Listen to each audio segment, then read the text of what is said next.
یقین جانو عثمان غنی رضی اللہ عنہ کی عظمت آپ کے سامنے آئے گی، طبیعت خوش ہو جائے گی یار۔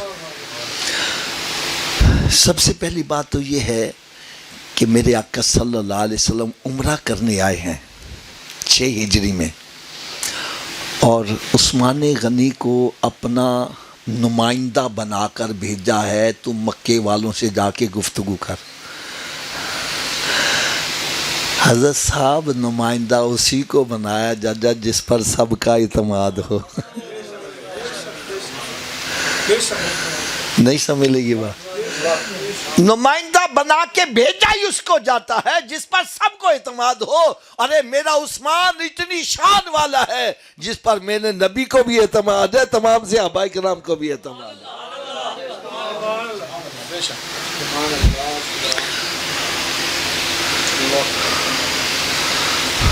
حضرت عثمان غنی رضی اللہ تعالیٰ عنہ جب وہاں پہنچے، انہوں نے بڑا پروٹوکول دیا۔ کیوں پروٹوکول دیا؟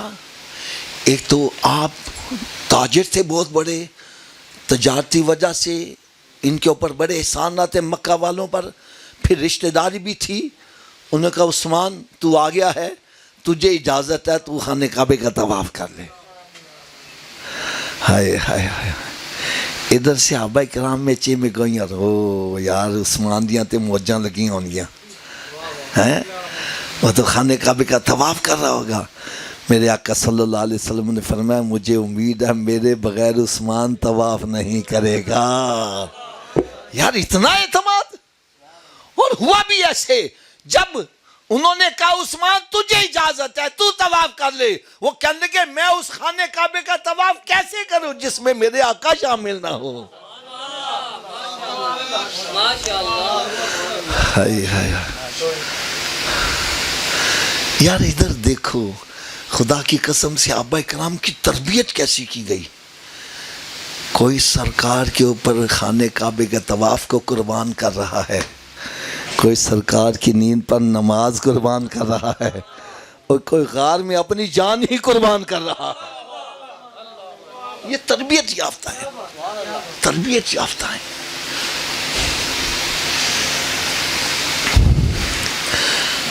اب حضرت عثمان غنی رضی اللہ عنہ کو واپس آنے میں دیر ہو گئی، ادھر افواہ اڑا دی گئی کہ عثمان غنی شہید کر دیے گئے۔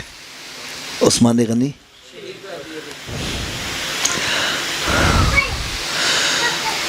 اللہ اللہ اللہ، تو صحابہ کرام کے دلوں میں عثمان غنی رضی کی اتنی محبت تھی، اتنی محبت تھی، سارے اکٹھے ہو کر آئے، عرض کرنے گے یا سنا اپنے آپ ہم آپ کے ہاتھ پر بیعت کرتے ہیں جتنی دیر عثمان غنی کے قصاص کا بدلہ نہیں لیں گے ہم نے یہاں سے نہیں جانا۔ سرکار نے صلی اللہ علیہ وسلم سب کی طرف سے بیعت لی ہے، سب کی طرف سے۔ اب حضرت صاحب ایک بات اور میں عرض کروں، بعض بندے اعتراض کرتے ہیں جی سرکار کو اگر علم غیب ہوتا تو بیعت کیوں کرتے؟ بعد میں پتہ چلا نا عثمان غنی شہید نہیں ہوئے، زندہ ہیں۔ میں نے کہا بھائی اس میں پہلی حکمت تو یہ تھی کہ صحابہ کرام کے دل میں جو عثمان غنی کی محبت تھی اس کا پتہ کیسے چلنا تھا، یہ قرآن کی آیتیں بننی کیسے تھی۔ دوسری بات سنو حضرت صاحب، یہ میں جو بات کرنے لگا ہوں بڑی توجہ سے سنیے گا، انشاءاللہ تعالی بڑے مسئلے آپ کے حل ہو جائیں گے۔ حضرت صاحب یہ ہمارے ہاں محفل ہو رہی ہے، کیا ہو رہی ہے؟ اونچی بولو۔ محفل میں سے یہ سمجھے 10 بندے اٹھ کر چلے جاتے ہیں، اپنی مرضی سے اٹھ کے۔ جب لنگر تقسیم ہوگا ان کا حصہ رکھا جائے گا؟ اونچی بولو ذرا۔ اور ایک کو میں نے خود بھیجا ہے، جا یاد لفافے لے کے آ، اس کا ہی حصہ۔ تو عثمان غنی خود نہیں گئے، میرے آقا کے حکم سے گئے ہیں۔ فرمایا عثمان خود نہیں گیا، میرے حکم سے گیا ہے، اور فرمایا اب عثمان کو اس بیعت میں کس شان سے شامل کیا جائے گا؟ ذرا غور سے سنو، میرے آقا صلی اللہ علیہ وسلم نے ارشاد فرمایا یہ میرا ہاتھ ہے اور اس ہاتھ کو رب نے اپنا ہاتھ قرار دیا ہے۔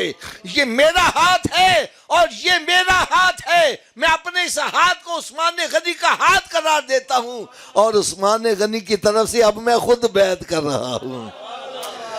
اور بیعت کر کے یہ بھی بتلا دیا بیعت ہمیشہ زندہ کی طرف سے ہوتی ہے، جو مر جائے اس کی طرف سے بیعت نہیں ہوتی۔ بیعت کر کے ثابت کر دیا سرکار نے کہ میرا عثمان زندہ بھی ہے۔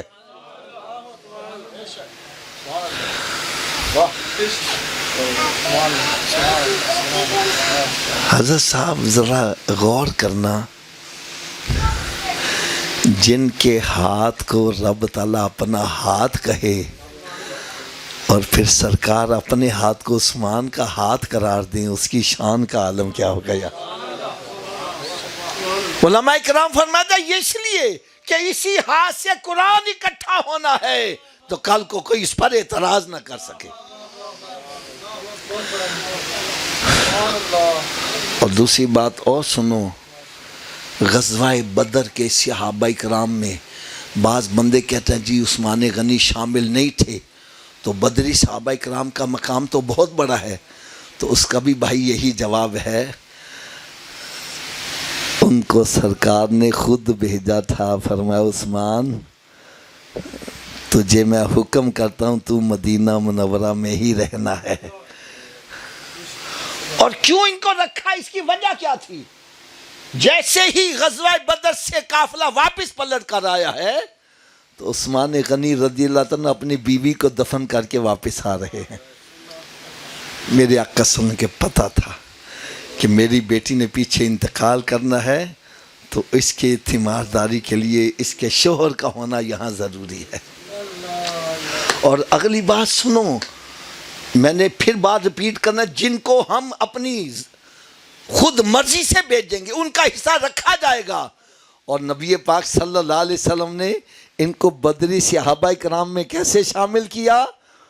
بدری صحابہ جتنا بھی مال غنیمت آتا ہے وہ جو غزوات میں شامل ہوتے ہیں ان کو تقسیم کیا جاتا ہے۔ جب وہ لسٹ تقسیم کی گئی، بنائی گئی، سب سے ٹاپ کے اوپر جو نام لکھا تھا وہ عثمان غنی کا لکھا ہوا تھا۔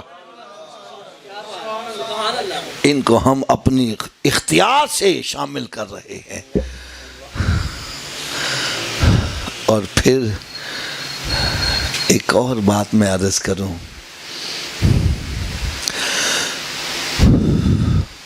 حضرت سیدنا عثمان غنی رضی اللہ تعالیٰ عنہ وہ ہستی ہیں جنہوں نے کئی مرتبہ میرے آقا سے جنت خریدی ہے۔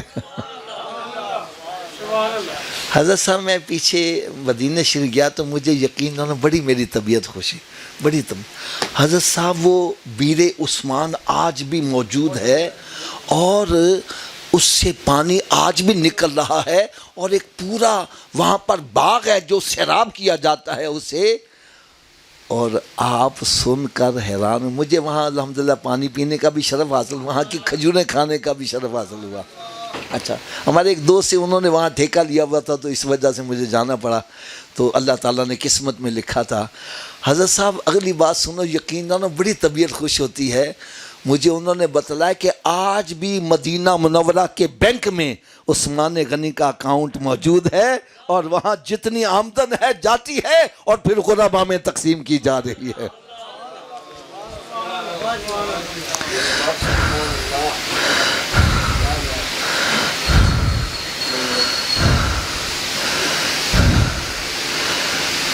اور پھر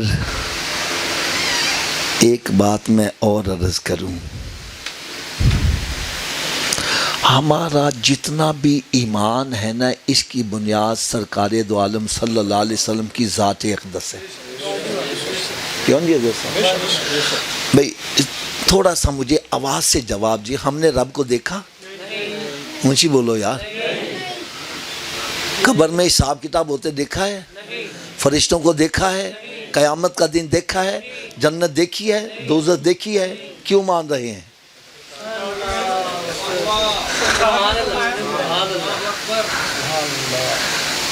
کیوں مان رہے؟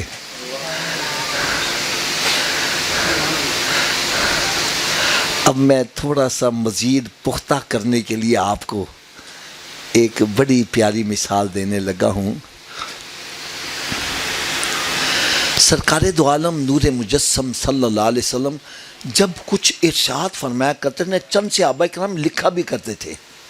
ایک دن کسی نے منع کر دیا، یار تو نہ لکھیا کر، تو میں نے کہا کیوں جان جی لکھا ہوں؟ کہنے لگا یار بعض کا بندہ جلال میں ہوتا ہے، بعض کا جمال میں ہوتا ہے، ان دونوں حالتوں میں ایسی گفتگو کر جاتا ہے جو نہیں لکھنے والی ہوتی۔ بعض کا بندہ غصے میں ہوتا ہے، کہتا میں یہ کر دوں گا، میں وہ کر دوں گا۔ جب غصہ اترتا ہے میں کہتا یار تو جو ہے کیا سی یار میں معاف کر دیں، میں الفاظ واپس لیں، میں غصے چگا سا بس آپ پہ جو باہر ہو گیا تو نکل گئے۔ بعض کا خوش میں ہو کر ایسی بات کر جاتا ہے، بعد میں جب وہ نارمل پوزیشن آتی ہے میں کہتا ہوں یار تو کیوں کیا سی؟ اور یار میں بس خوشی دے وچ آ کے کہہ گیا، میں اپنے الفاظ واپس لے لینا۔ ایسا ہو جاتا ہے کہ نہیں ہو جاتا؟ تو کہنے لگے سرکار صلی اللہ علیہ وسلم پتہ نہیں جلال کی حالت میں یا جمال کی حالت میں پتہ نہیں وہ بات لکھنے والی ہے یا نہیں ہے، تو ایسے لکھتا جا رہا ہے۔ ان کی سمجھ میں بھی بات آ گئی، انہیں لکھنا بند کر دیا، لکھنا بند کر دیا۔ میرے آقا صلی اللہ علیہ وسلم، بھائی تو لکھتا نہیں ہے، تو لکھتا نہیں ہے۔ عرض کرنے لگے یا مجھے کسی نے کہا کہ پتہ نہیں سرکار جلال کی حالت میں جمال کی حالت میں تو ہو سکتا ہے ایسی حالت میں بات نہ لکھنے والی ہو۔ تو میرے آقا صلی اللہ علیہ وسلم کا جواب سنو، فرمایا مجھے اپنے جیسا نہ سمجھنا، میں چاہے جلال کی حالت میں ہوں چاہے جمال کی حالت، میری زبان سے حق ہی نکلتا ہے۔ قرآن کہتا ہے وَمَا يَنْتِقُ عَنِ الْهَوَىٰ إِنْ هُوَ إِلَّا وَحْيٌ يُوحَىٰ، میرا محبوب اپنی مرضی سے بولتا ہی نہیں، جب بھی بولتا ہے کلام الہی ہوتا ہے۔ نعرہ تکبیر۔ سمجھ نہیں آئے تو اور مثال دے دوں۔ اللہ تعالیٰ نے ایک نظام کو پسند فرمایا، ویسے اللہ تعالیٰ ہر چیز پر قادر، وہ چاہے سب کو مسلمان بنا دے، ان اللہ علی کل شیء قدیر، لیکن اس نے پسند کیا فرمایا کہ اللہ کا پیغام پہنچانے کے لیے اس کے محبوب انبیاء کرام تشریف لائیں اور پھر یہ نیکی کی دعوت دیں، جو ان کو مانے ان کو جنت ملے، جو ان کی مخالفت ہے ان کو دوزخ میں ڈال دیا جائے۔ یہی ہے نا۔ اب پتہ کیا چلے کہ یہ نبی ہے اللہ کا، اللہ تعالیٰ ان کو معجزات دے دیتا۔ کیا دے دیتا؟ اور معجزہ بھی ایسا کہ جس قوم کے اندر جس فن میں کمال ہوتا تھا اللہ تعالیٰ نبی کو اکمل بنا کے بھیج دیتا۔ فرعون کی قوم میں جادو کو بڑا روج تھا، رسی ڈالتے تو سانپ چلتا نظر آ جاتا۔ رب تعالیٰ نے اسی فن میں ہی اپنے نبی کو اکمل بنا کے بھیجا۔ انہوں نے رسیاں ڈالی سانپ بن گیا، آپ نے عصا ڈالا وہ بھی سانپ بن گیا۔ وہ کہنے لگے یہ ہمارے جیسا ہی ہے، یہ ہمارے جیسا ہی ہے، لیکن جب اس سانپ نے نکلنا شروع کر دیا وہ سجدے میں پڑ گئے۔ ہم اللہ تعالیٰ پر ایمان لے، حضرت موسیٰ علیہ ہارون علیہ السلام کے رب پر ایمان لے آئے۔ کیوں ایمان لے آئے؟ ان کو پتا تھا جادو کے اندر یہ کمال تو ہے، وہ سانپ چلتا دکھا سکتا ہے لیکن وہ سانپ کسی کو نقصان نہیں پہنچا سکتا، یہ تو نکل رہا ہے، یہ جادوگر نہیں اللہ کا نبی ہے۔ عیسیٰ علیہ السلام کو بھیجا، ان کی قوم میں حکمت کو عروج تھا، اللہ تعالیٰ نے وہ دوائی کھوا کے صحیح کرتے تھے، موسیٰ علیہ السلام پھوک مارتے بندہ صحیح ہو جا رہا ہے۔ مادہ ذات اندھے کو کوڑ کو مردے سے کہتے چل بھی زندہ ہو جاتا تو مردہ بھی زندہ ہو جاتا۔ کسی نبی کو ایک معجزہ، کسی کو دو، کسی کو تین، کسی کو چار، اور جب محبوب کی باری ہے اس محبوب کو سراپائی معجزہ بنا کے بھیج دیا۔ لیکن میرے آقا صلی اللہ علیہ وسلم نبوت کی دلیل میں معجزہ نہیں دکھایا، معجزہ نہیں دکھایا۔ ایک مزیدار بات کہوں، سرکار کتنے با اختیار ہیں جو جھولے میں چاند کو ہلا رہے ہیں۔ جھولے میں ہیں، انگلی ہلاتے ہیں تو چاند ادھر ہی جھکتا جا رہا ہے، چاند جھک جاتا جدھر انگلی اٹھاتے مہد میں، ارے کیا ہی چلتا تھا اشاروں پر کھلونا نور کا، جس محبوب کی انگلی کے اندر یہ کمال ہے اس کی ذات کے اندر کتنا کمال ہوگا۔ لیکن سرکار نے معجزہ نہیں دکھایا، فرمایا میں نے تمہارے اندر 40 سال کا عرصہ، تم نے مجھے کیسا پایا؟ سب نے کہا صادق اور امین پایا ہے۔ کیا پایا ہے؟ اونچی بولو۔ جب مکہ معظمہ میں منڈی لگی، باہر کے لوگ آنے لگے، کافر کٹھے ہو گئے، یار باہر دے آن گے نا تو پھر سرکار تے ایمان بھی لے آن گے تھی، انہوں نے کیویں روکیا جاوے؟ کوئی کہنے لگا کہ وہ یار جھوٹے نے، باقی کہنے لگے یار ساری زندگی کدی بولیا نہیں جھوٹتے سے، جھوٹا کے میں کہہ دیجیے۔ یار کافر بھی کہتے تھے سرکار سن صادق اور یار کیسے امین ہے۔ حضرت صاحب آپ کے پاس 1 لاکھ روپیہ ہے، کتنا ہے؟ آپ امانت کے طور پر اپنے دشمن کے پاس رکھو گے؟ بولو تو صحیح یار۔ ایک بندہ کہنا تو لاکھ دی گل، میں تو 10 روپے بھی نہیں رکھاں گا۔ یار کروڑوں درود کروڑوں سلام اس پیارے آقا صلی اللہ علیہ وسلم۔ کافر آپ کی جان کے دشمن ہے، گھر کا محاصرہ کیا ہوئے لیکن اپنی امانتیں سرکار کے پاس ہی رکھی ہوئی ہیں۔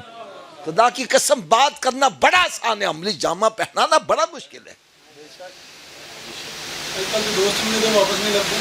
اور سرکار دو عالم نور مجسم صلی اللہ علیہ وسلم کی زبان اقدس سے جو بات نکل جاتی، کافر بھی کہتے تھے یہ ایسا ہو کے رہے گا۔ اگر سرکار نے فرمایا اے بے ادب گستاخ، تیرے اوپر اللہ تعالیٰ ایک کتا مسلط کرے گا، اس نے کہا جی میں اب بچ ہی نہیں سکتا، بچ ہی نہیں سکتا۔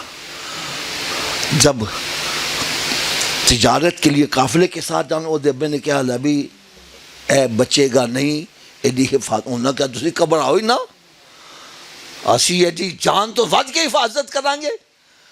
ایک جگہ رات پڑاؤ لگایا، انہوں نے سارا سامان اکٹھا کر کے ایک پورا منارہ بنایا اور اس منارے کے اوپر اس کو سلایا۔ رات کو شیر آیا، اسی کو چیر پھاڑ کر کے وہ گیا۔ تیرے منہ سے جو نکلی وہ بات، اونچی بولو، تو نے جو دن کو کہا رات تو رات، ارے کلام خدا ہے کلام محمد، اسی سے سمجھ دوں مقام محمد۔ اچھا اب میری بات سنو، جس زبان اقدس سے نکلا اللہ ایک ہے، فرشتے ہیں، جنت ہے، دوزخ ہے، ارے اسی زبان سے نکلا میرا زبان جنتی ہے۔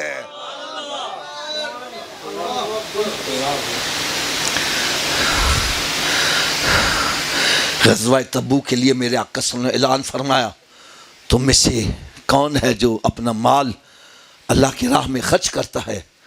سارے صحابہ کرام بیٹھے ہوئے ہیں، عثمان غنی کھڑے ہو گئے، یا رسول اللہ میری طرف سے 100 اونٹ اور اس کا سارا ساز و سامان بھی میری طرف سے۔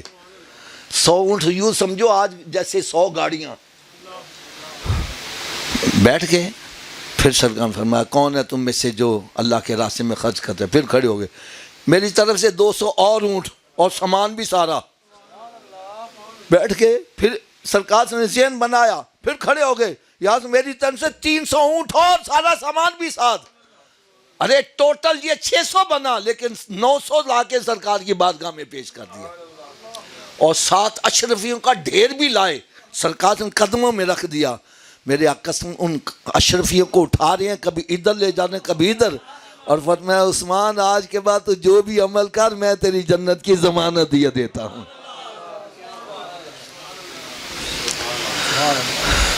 میرے آقا صلی اللہ علیہ وسلم ایک مرتبہ ایک باغ کے اندر، آپ کو شاید کبھی اتفاق ہوا ہو، باغ کے اندر نا جھونپڑیاں سی بنی ہوتی ہیں پہرے دار کے رہنے کے لیے، یا تو جی وہ جھونپڑی سی بنی ہوئی تھی۔ تو سرکار صلی اللہ علیہ وسلم وہاں جلوہ افروز تھے، دروازے کے اوپر دستک ہوئی، میرے آقا صلی اللہ علیہ وسلم نے ارشاد فرمایا جو دستک دے رہا ہے اس کو اندر آنے کی اجازت بھی دے دو، ساتھ جنت کی بشارت بھی دے دو۔ یار میرے آقا صلی اللہ علیہ وسلم کو رب تعالیٰ نے مختار نبی بنا کے بھیجا ہے۔ حضرت ربیعہ رضی اللہ عنہ فرماتے ہیں سل یا ربیعہ، ربیعہ مانگ، کیا مانگتا ہے؟ یہ کون کہہ سکتا ہے؟ میں آپ کے سامنے ایک بلینک چیک رکھتا ہوں، میں کہتا ہوں یار لکھ لو جنہیں پیسے، میں اسی وقت رکھوں گا جب مجھے پتہ ہو یہ جو کچھ بھی لکھے گا اس سے زیادہ میرے اکاؤنٹ میں موجود ہے۔ میں تو ہیرا پھیری کرتا ہوں لیکن سرکار کے بارے میں ایسا گمان فرمایا سل، ربیعہ مانگ، کیا مانگتا ہے؟ اور ربیعہ کی مانگ پر بھی قربان جائیے۔ یہ نہیں کیا یا رسول اللہ میرے پتر نو بھرتی کروا دیو، کیا مجھے کو کوٹھی کار مل جائے؟ عرض کرنے یا رسول جی میں دنیا سے نال رکھا جائے جنت سے بھی نال ہی رکھنا۔ میرے آقا صلی اللہ علیہ وسلم نے ارشاد فرمایا جو دروازہ کھٹکا اس کو اندر آنے کی اجازت، جنت کی بشارت بھی دے دو۔ کہنے لگے ہمیں بڑا رشک ہے یار، یہ کون ایسا خوش نصیبہ جس کو دنیا میں جنتی ہونے کی بشارت مل رہی ہے؟ ہم جب باہر نکل کے دیکھا تو ابو بکر صدیق کھڑے ہیں، ہم نے ان کو خوشخبری سنی، ان کی آنکھوں سے آنسو جن، سجدہ شکر ادا کیا، سرکار کی بارگاہ میں حاضر ہو گئے، گفتگو ہو رہی ہے، پھر دروازہ کھٹکھٹائے، سرکار فرمایا جو دروازہ کھٹکھٹا ہے اس کو بھی اندر آنے کی اجازت دو اور اس کو بھی جنتی ہونے کی بشارت دے دو۔ ہم باہر نکلے، بڑا رشک آیا، دروازہ کھولا دیکھا عمر فاروق رضی اللہ تعالیٰ، ہم نے خوشخبری سنائی، انہوں نے آنکھوں سے آنسو، سجدہ شکر ادا کیا، سرکار کی بارگاہ میں جا کے بیٹھ گئے، گفتگو ہو رہی ہے، اتنے میں پھر دروازہ کھٹکھٹاتا، فرمایا جو دروازہ کھٹکھٹا رہا ہے اس کو اندر آنے کی اجازت بھی دو اور یہ بھی کہو کہ تیرے اوپر آزمائش بڑی آئے گی، تجھے بھی رب تعالیٰ جنت عطا فرمائے گا۔ کہنے لگے ہم باہر نکلے، دروازہ کھولا دیکھا وہ عثمان غنی رضی اللہ تعالیٰ۔ میرے آقا صلی اللہ علیہ وسلم نے ارشاد فرمایا عثمان اللہ تعالیٰ تجھے قمیض عطا کرے گا، لوگ اس کو اتارنے کی بڑی کوشش کریں گے، خبردار تو قمیض کو نہ اتارنا۔ اور ایسا ہی ہوا، قمیض سے مراد خلافت تھی، لوگوں نے بڑی کوشش کی۔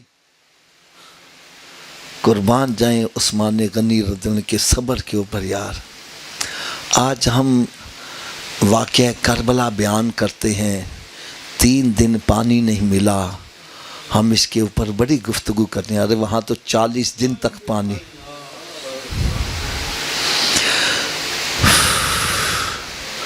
اور صبر کا مقام دیکھو یار، جن کی فوجیں میدان مار رہی ہیں، آپ اپنی فوجوں کا رخ ادھر کرتے کہ ان بلوائیوں کو یہ چند ایک جو ہیں ان کو ختم کر دو، نہیں ہو سکتے تھے؟ مشورہ دیا گیا، فرمایا میری وجہ سے مدینے کی سرزمین پہ خون بہے مجھے یہ پسند ہے۔ عثمان اپنا خون تو بہا رہے گا لیکن مسلمانوں کا خون نہیں بہنے دے گا۔ اور اگلی بات اور سنو یار، یقین جانو یہ جو تاریخی واقعات سے قرآن پاک کے اوپر اعتراض کر رہے ہیں، قرآن کی آیتوں کو میرا مطلب ہے ان کا انکار کر رہے ہیں، ان بدبختوں سے کیا کہا جائے؟